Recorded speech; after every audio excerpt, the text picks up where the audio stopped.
Good afternoon, everyone, and welcome to the webinar, Communicating the Value of Loggers Benefits. My name is Jeff Kemker. I'm the Manager of Member Services for Loggers.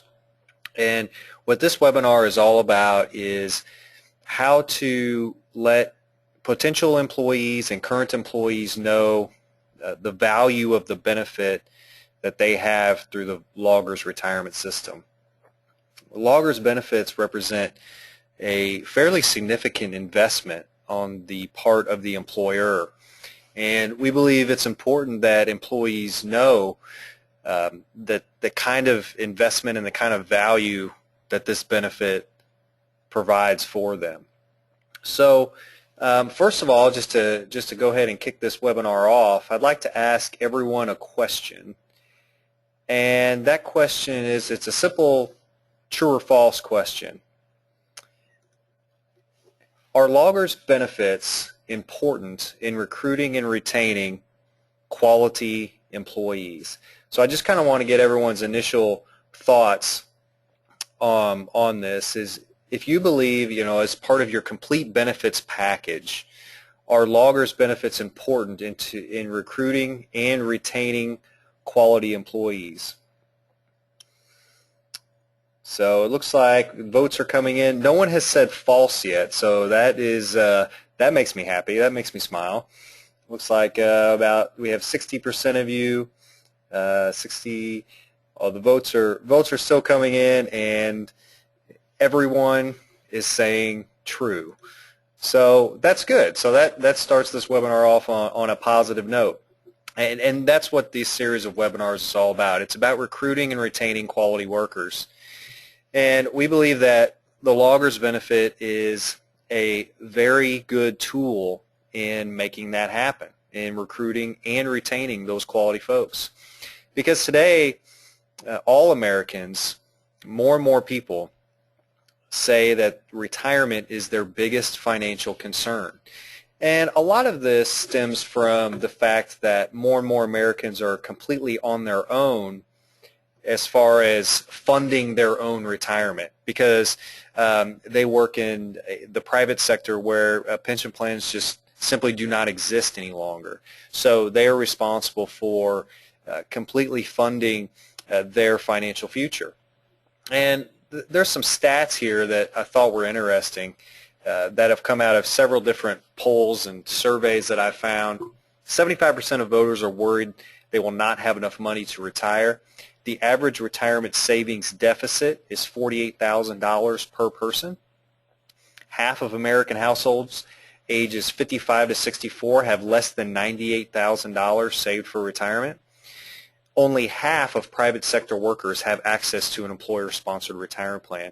So if you're talking about workers in the private sector, only half of them even have access to a retirement plan that their employer sponsors, and then it's a much smaller percentage of those workers that actually participate in that plan. So this just shows you how important a pension plan can be, not only for the worker but for the employer. So what we are starting to find is that when folks are looking for jobs, they want a defined benefit plan. There is a new focus on retirement income, and there are some interesting surveys out there. This was one done by Towers Watson, and it says 63% of workers younger than 40 say and these are workers polled where their employer does have a defined benefit plan. 63% of workers younger than 40 say the defined benefit plan was the reason for accepting their job. So that's pretty substantial, and based on that, I want to ask you another true or false question, because this is one that I hear a lot from our employers, that they say, young people just don't care about retirement. They don't care about loggers. They don't care about saving for their retirement. And I want to see how many of you believe that that is true. So just simple true or false question. Young people don't care about saving for their retirement. So about half of you have voted, and okay, the votes are still coming in. I want to get your perspective on this before we move forward, because this is going to be a pretty big chunk of this webinar, is talking about how to engage those younger workers and how to get them to understand the value of their retirement benefits. All right, so almost all of you have voted, and what we have here is 67% of you have said true, that young people don't care about saving for their retirement. 67% of you say true.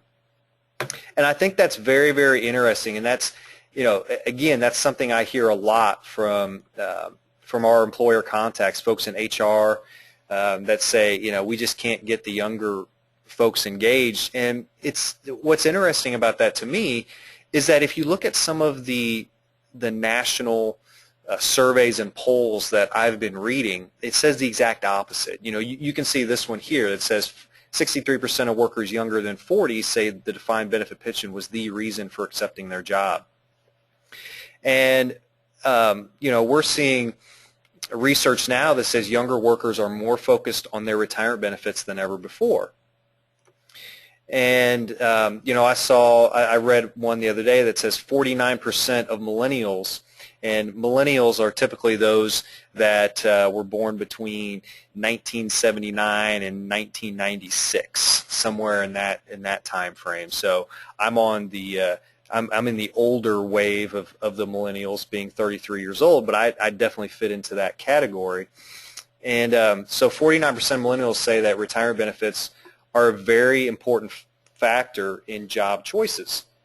So things I'm reading now are saying that millennials, these folks that are, maybe have been in the workforce for 10 years, and some are just entering the workforce, are actually beginning again to look at benefits and cite benefits as a very important factor in their job choices on whether to choose a job in the first place, or whether to stay on that job. So there's a new focus on benefits, especially retirement benefits, and not solely salary. And as I said, there's a new focus on retirement income. And I saw another survey the other day that employees and workers in America now they desire retirement income rather than simply an account balance or asset accumulation. The focus for so many years has been on asset accumulation. How much can you save? How much can you accumulate in some investment account? And then when you retire, you're going to have this big pot of money. Then you're going to have to figure out what to do with it. Well, more and more people say now, okay, well, I want guarantees. I want to know that I'm going to have some type of income when I retire. And this Merrill Lynch survey found that 82% of workers would be willing to give up 5% of their salary for dependable monthly retirement income. And that's where we're seeing the desire now, even if the income isn't very much. So even if you tell someone, okay, we have a retirement plan for you here that's going to provide you a benefit of $300 a month for the rest of your life. So $300 a month is not a lot. However, if you tell someone that and they say, okay, I know I'm going to get $300 a month for the rest of my life. Now, where's the rest of my retirement income going to come from? So it's a base that they can start from. So even if the news isn't great, at least they know what that news is, and they can use that as a base and start planning from there. So this is just another survey that kind of proves that point. This is from State Street Global Advisors, and their survey respondents said 80% of them said that they believe guaranteed monthly income is a must-have during retirement. So what this all tells us is that workers desire these types of benefits. They desire pension plans.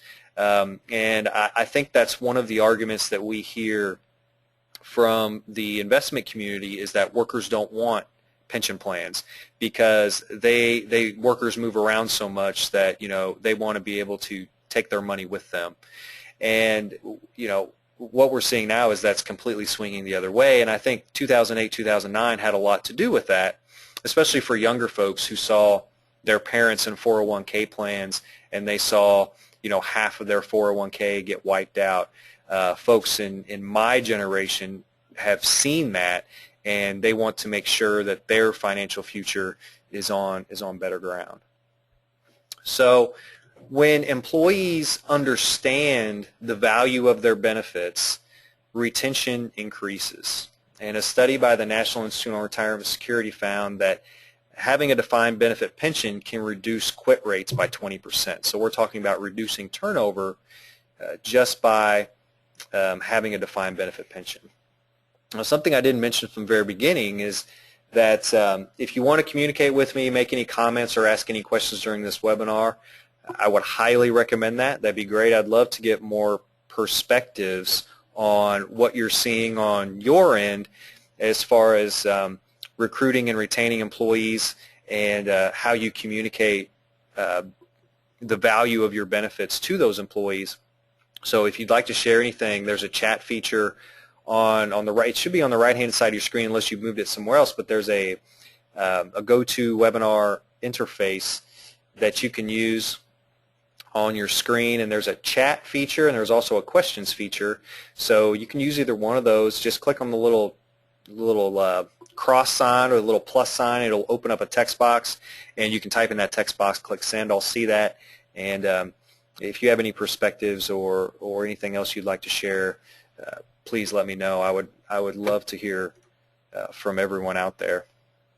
This is something I heard, and some of you may know Crystal. Crystal is in human resources for the city of Springfield. I was having a conversation with her at one of our seminars, and I asked her if I could use this quote because she was talking about how to communicate the value of their benefits to the city's benefits to their employees. And what she was telling me is they believe that their loggers benefits is a huge strength in terms of their entire benefits package.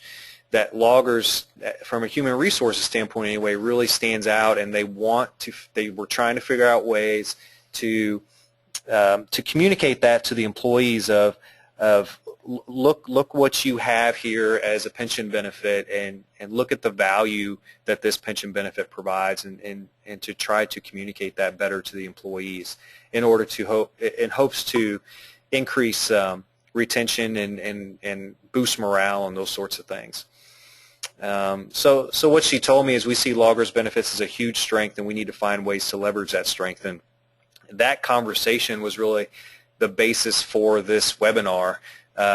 You know, I brought that conversation back, and we talked about it here, and we kind of said, you know what, Crystal's right, and we need to kind of start that conversation among our membership and try to come up with ways and bounce ideas off each other of how we can help to bring this message forward and show the value of these benefits to our members every day.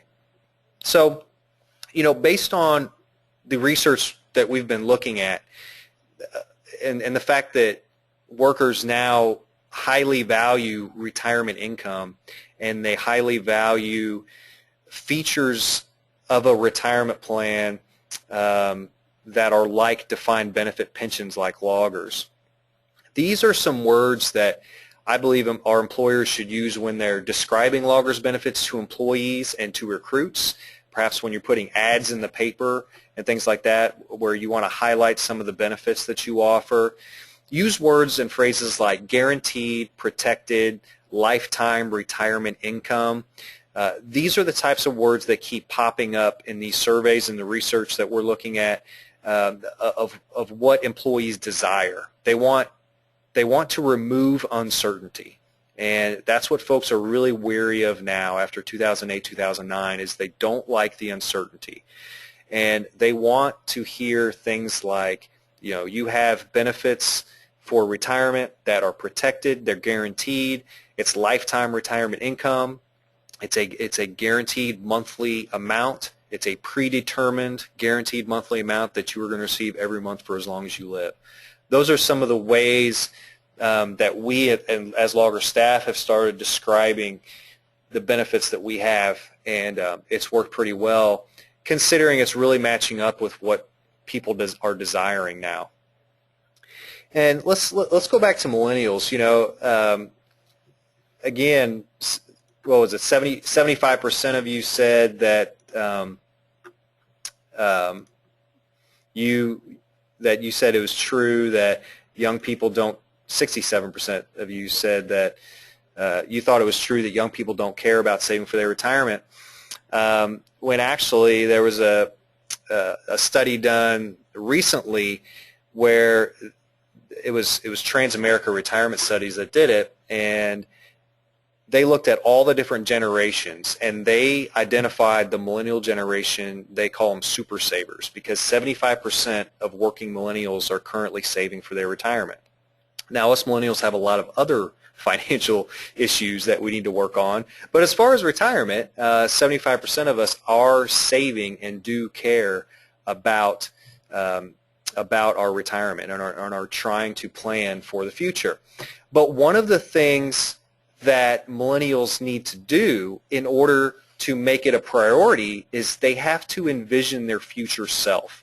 And this concept is really getting legs in the retirement benefit community of trying to get people to envision their future self. So there's all these terms, and you know, we've started using these as a Logger staff, and I think from an HR perspective this would be great when you're talking to employees, is saying things, and maybe some of you have used these phrases, is you need to be kind to your future self.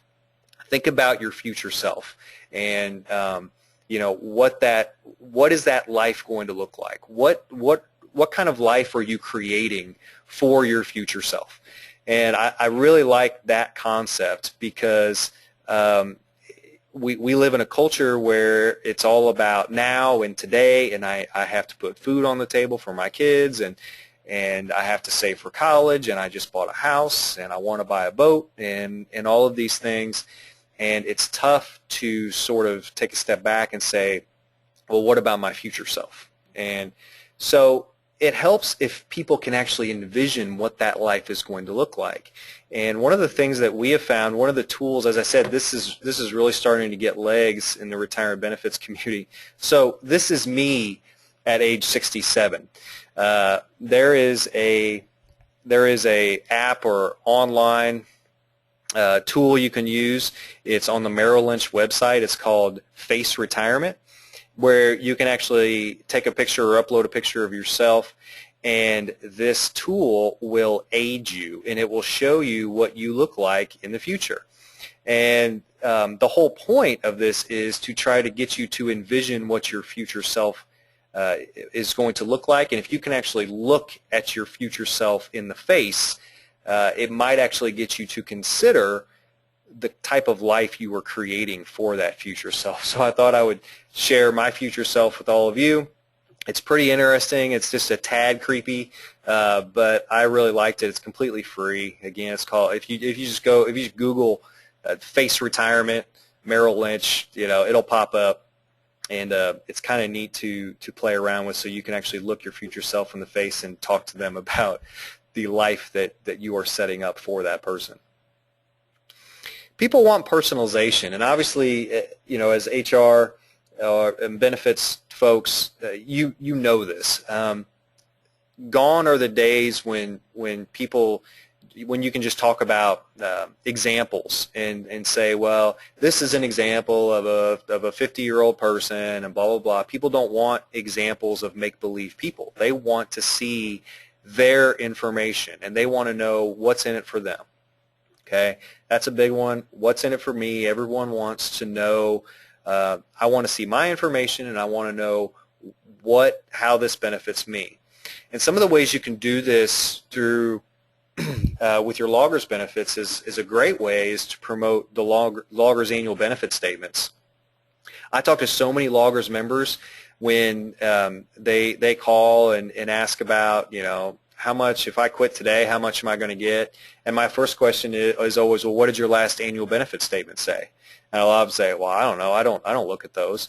And I think that's amazing It's amazing to me that you wouldn't at least glance at it. And I think, we try to promote those and try to encourage folks to at least look at them and know where they stand, because they're a great tool that shows a person, if you quit today, this is what you're going to get. If you work till retirement age, this is what you're going to get. And I think no matter what age you are, from an employee perspective, I think that's a really good educational tool, because that shows you, this is my guaranteed amount. It starts to communicate this is the value of this benefit. So promoting the loggers annual benefit statements, I think, is a good way to personalize it and to communicate that value. We also are really trying to encourage our members use the MyLoggers web portal.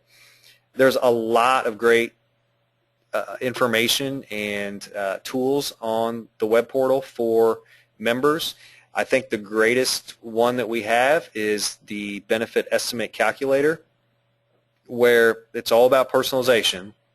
It pulls the employees' real information off of our system, so actual wages, actual service in real time. It pulls their information, calculates benefits for them. They can adjust things. They can project salary.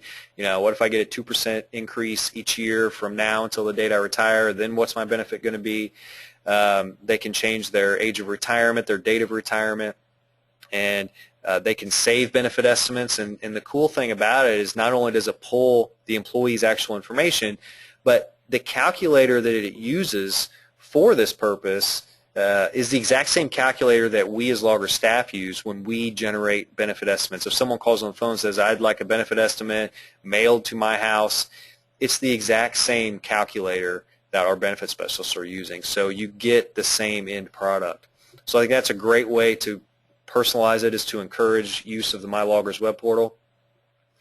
What I also like to do is I like to talk about a lifetime benefits that someone is going to potentially receive from loggers. It's amazing when I look at some real life examples here of retirees that we have at loggers when they pass away, and see how much money we've paid them out throughout their entire lifetime. And that really communicates the value of this loggers benefit. When you see, okay, I'm going to get $500 a month from loggers, that's not that much. However, if you expand that out and you think, well, I'm likely to live 30 years plus cost of living adjustments I'm going to get, that turns into a pretty big number.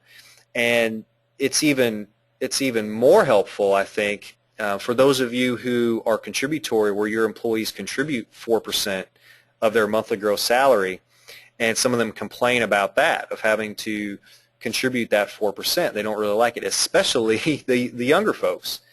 And this is a really good way to show them, okay, look at how much, if you end up working here for 25, 30 years, look how much you're going to contribute to loggers versus how much you're actually going to get as a lifetime benefit. And it's pretty amazing. Most people are really, really, really surprised. And I'm going to show you some more examples here in a second, but first I want to just tell you a little story. This is a real life example. And this is why communicating the value of your loggers benefits is so important. We had a city, and this story took place back in the 70s, so these amounts are a little low, but you got to factor that in. And I was digging through some old documents a few weeks ago, and I came across this, and I was just amazed, and I thought it was a great story of just the complete lack of understanding and education for this group of employees. We had a city that years ago, and the city doesn't even exist anymore. They existed for a while, and then they were taken over by some other cities. But anyway, they had loggers. They were loggers members, and there was a gentleman that had worked for the city for about 10, 12 years, and he was 59 and a half, and he quit. Well, as you know, loggers' normal retirement age is age 60. So he would have been eligible to start drawing a monthly retirement benefit for the rest of his life at age 60 in 6 months. He was 59 and a half when he left. But he didn't want to do that. Instead, he wanted to take a refund of his employee contributions because that was his money that he put in, his 4%, and he wanted it back. So his refund amount, the amount of money that he was requesting to get back was $1,478. That's the amount of money he wanted to get back, and he wanted to forego his lifetime retirement benefit to get $1,478 back. Well, we sent him a letter back that said, you're not eligible for a refund because once you hit the age where you're eligible to start receiving a benefit, and he was eligible at 59 and a half to start receiving an early retirement benefit, once you hit that age, we're not going to refund your contributions to you anymore. We're kind of, it's in your own best interest to not receive a refund of your employee contributions and instead receive a monthly retirement benefit. So this employee, well, he wasn't an employee anymore, but this member of Loggers got so angry that we would not refund his money to him that he got all the other employees at the city fired up about it. So fired up that they signed a petition and sent it to the city administrator that they wanted to get out of Loggers. And not only did they want to get out of Loggers, but they did not want a Loggers representative to come and explain the benefits to them. So they didn't even want to hear it. They didn't want to hear anything about the benefits, the type of value that they would provide. They wanted to get out of Loggers, and they did not want to hear a presentation from a Loggers representative to explain why this person couldn't get his money back and the value that these benefits provides. So obviously they couldn't get out of Loggers, so that wasn't an option. And so this gentleman waited the 6 months and started drawing his monthly retirement benefit at age 60. So you can see the difference here. He didn't live that long after retirement, and his monthly benefit wasn't that large. We're talking early, late 70s. He didn't work for his employer that long, really, but the amount he received before he died from Loggers was $19,474, and he requested a refund amount for $1,478, and he was angry that we didn't give it to him.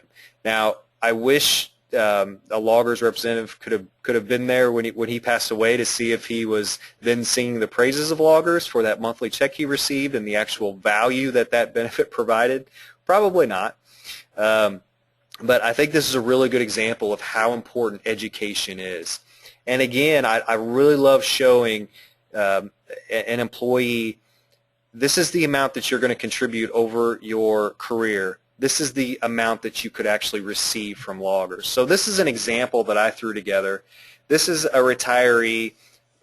This is someone that retires with a $56,000 final average salary. That would be their annual salary when they retire approximately. They had 25 years of service with their employer, and they have the L1 1% benefit program. So what you can see here is the amount that this employee would have contributed over that 25-year period would have been $46,124. So that's the amount that they actually paid in to Loggers. Now, if they live 20 years in retirement, they're going to receive $278,385. That's if they live for 20 years. Well, people are living longer nowadays, so a lot of people are going to live 25, 30, 35 years during retirement. This person lives 30 years in retirement and receives a benefit based on the L1 1% program. They're going to receive almost $418,000 from Loggers. These amounts are understated because I didn't even include the cost of living adjustments that this person would receive during this time. But you can see the value here, and I think this is a really good way to negate that talk about the 4% contributions to Loggers. Look at what you're putting in versus what you're going to potentially receive, if you hit these benchmarks. And it's guaranteed. And in other ways, I always tell employees who complain about it, I said, because they say, well, look at the value. Well, I'm not even going to stay here for 5 years. I'm not even going to become vested and eligible for retirement benefit. And my first response to that is, is I say, well, that's what I said when I started working at Loggers 11 years ago. Is, you know, I wasn't going to stay 5 years. This was just a starter job, and I was going to move on to something else. And 11 years later, you know, look, I'm still here. But the second thing I say is, well, that's great. You work here a year and a half and quit. You get all that money back plus interest. So you're not losing anything in the Loggers program. All you can do is hope to gain from it. So this is another example. So we looked at an example with the L1 1% program. If you have the L7 1.5% program, you know, the amounts just go up. The contributions that the person pays in are still going to be the same, but looking at a potential living 20 years in retirement and potential living 30 years in retirement, what those potential amounts are going to be. You know, and obviously it's easy to come up with these numbers. All you got to do is, you know, estimate what the person's monthly benefit is going to be, and then multiply that by how many years they expect to live, and you can easily come up with this total benefit payout. And this really shows the value of this Loggers benefit. It's easy for a person to look at their 457 account balance or look at their IRA and see the value of that account balance. It's much harder to get to the actual monetary value of a Loggers benefit. I think this is a pretty good way to do that, just multiplying that monthly benefit out over a decades of time during retirement to show someone, you know, just how much value you're providing with this benefit. You know, and another thing I wanted to do is while I was putting these charts together, I thought, well, I'd really like to compare this to an investment account, and so you could show an employee that, okay, look at what you could potentially get from your Loggers benefit versus if you were investing on your own. And so I used the same retiree, someone that had a $56,000 final average salary. They worked for 25 years, and instead of putting in 4% to their Loggers, they were putting in 4% to some investment account, and they received a 7.25% annual return each year. And again, we're back at, they had the L1 benefit program. So you can see the contributions they put into Loggers. After 25 years, when a person would retire, they would have about $121,000 in their investment account based on a 4% contribution and a 7.25% annual return. Whereas if they live 20 years in retirement, they're going to receive $278,000 from Loggers. Now, obviously, when someone retires, that investment account could still continue to grow. If they choose to leave it invested in something in the markets, it could still, you know, continue to grow. But, you know, they also have the downside of possibly losing money.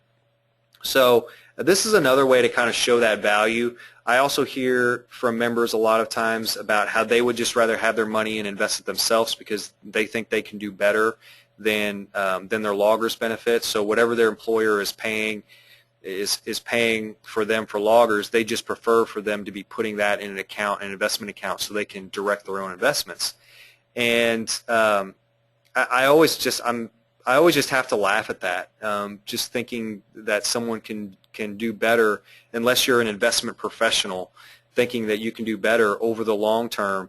I think we've seen what the markets have done over the long term, and it's really tough to if you're not a professional to do much better than you could do with your Loggers benefit.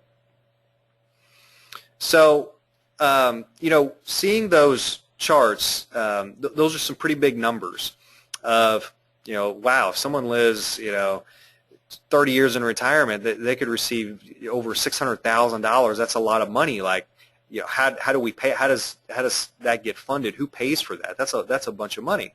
Well, I wanted to show you a chart of where Loggers gets its funding. So when you have a retiree and we're paying them their monthly benefit, you talk about how did this benefit become funded? Who pays for this? Well, you can see by this chart that the smallest portion is paid by employee contributions, and some employees don't even contribute. So those for those of you who are non-contributory, the blue piece of this chart wouldn't even be there. The employer portion would pick up that blue portion. But most folks, when I ask this question, of what's Lager's largest source of funding. We don't receive any funding from the state of Missouri. All of our funding comes from these three sources: employer contributions, employee contributions, and investment return to the system. When I ask folks this before I show this chart, what's Lager's largest source of funding, everyone says employer contributions, everyone. When in fact, investment return is going to end up funding about 65% of a retiree's benefit. So it is by far our largest source of funding is the investment return to the system. The return that's generated off of our investments equates to about 65% of our funding. Now, thinking back to that chart about the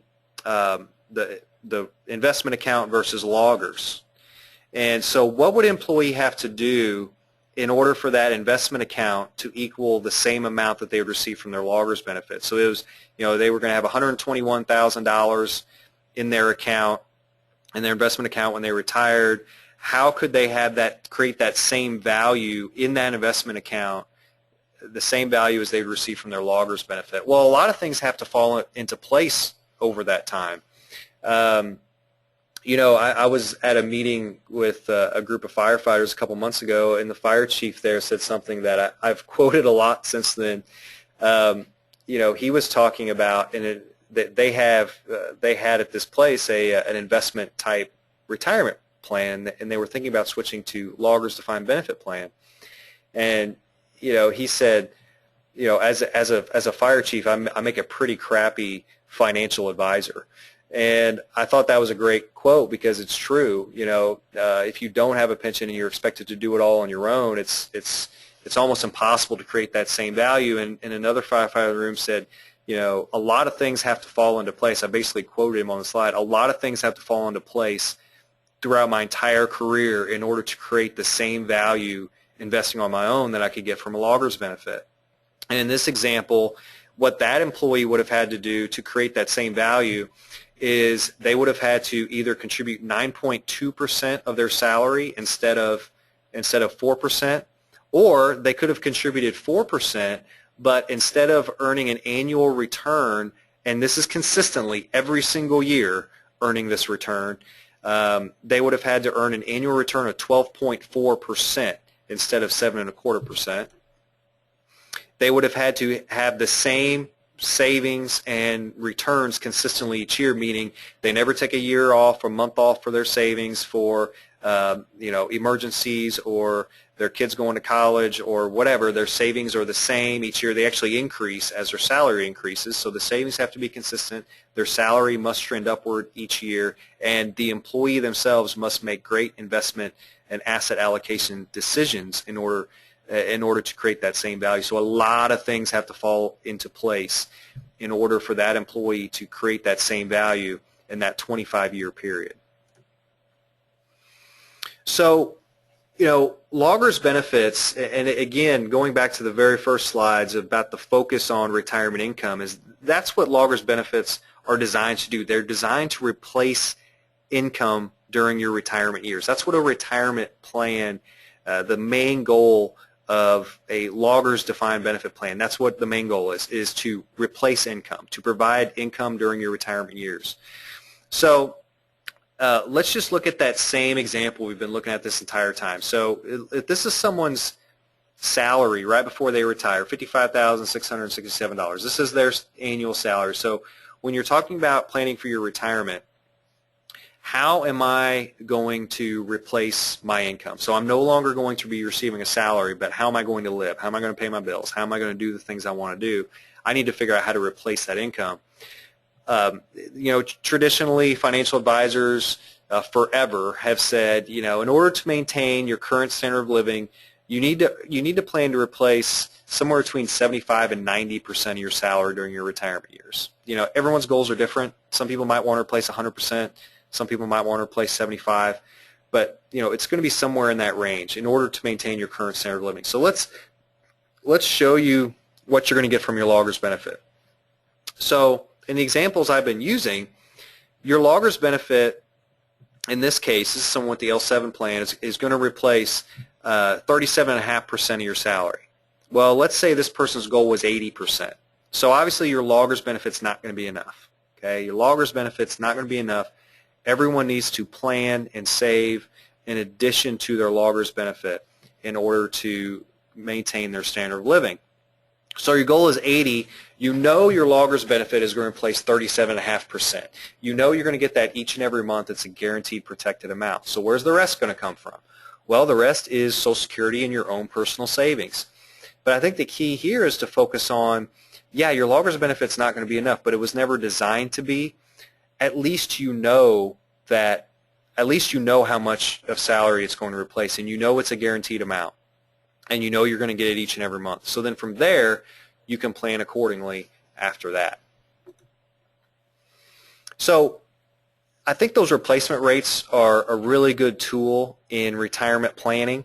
If you're trying to look at how much of my salary am I going to be able to replace through my loggers and my savings and all of that, it's really easy to figure out how much of your salary your loggers benefit is going to replace, because all you have to do is take your benefit multiplier and multiply that by your years of service.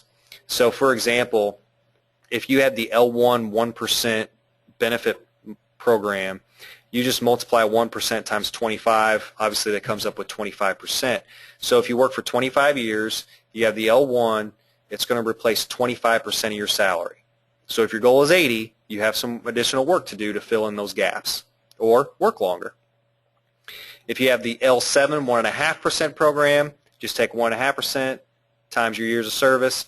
Again, that's 37.5% of your salary.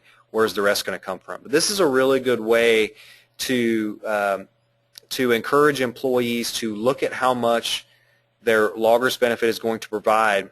And if you work a substantial, a significant amount of time, that loggers benefit is going to provide a pretty good amount. I'm amazed, just working for loggers for 11 years and getting my annual statement and seeing what my current benefit is if I quit today. I'm kind of amazed by that, and I think it's pretty impressive. And that gives me a baseline of at least somewhere to start from, to start my planning from that amount.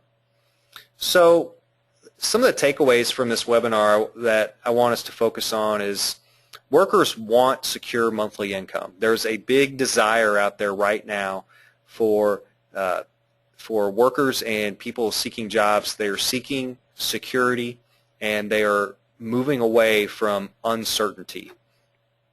So we need to talk more about the security, the dependability, the lifetime retirement income that loggers benefits provide. We need to make it personal. We need to personalize it for the individual and show them what this benefit means to them. Again, the annual statements are a great way to do that. Show the total value. So if someone thinks that $500 a month, just ain't that much, well, that's probably true. You're not going to be able to live off that. However, this is what it's going to provide you over 20, 25, 35 years during retirement. And use those replacement ratios. I really like how easy it is with your loggers benefit to come up with what those replacement ratios are. I think that's a great way to show the value of your loggers benefit as well. So I really appreciate everyone taking time out of their day to attend this webinar. I have recorded this webinar today, so we do plan to post the recorded version on our YouTube channel. Once we get it all done, we will post it. We will post it there. So if you know anyone that wanted to attend and wasn't able to, or you want to share this presentation with anyone else, you can certainly do that. We would be happy to come to your location and do a presentation like this in person. If you would like us to, we'd be more than happy to talk about these sorts of issues or any other loggers issues that you or your board or your employees would like to discuss. So I'm seeing no questions and no comments or anything like that. You will be receiving a follow-up email from me. So if you do think of anything you'd like to discuss in that follow-up email, just please let me know. But again, thank you all very much and have a wonderful afternoon.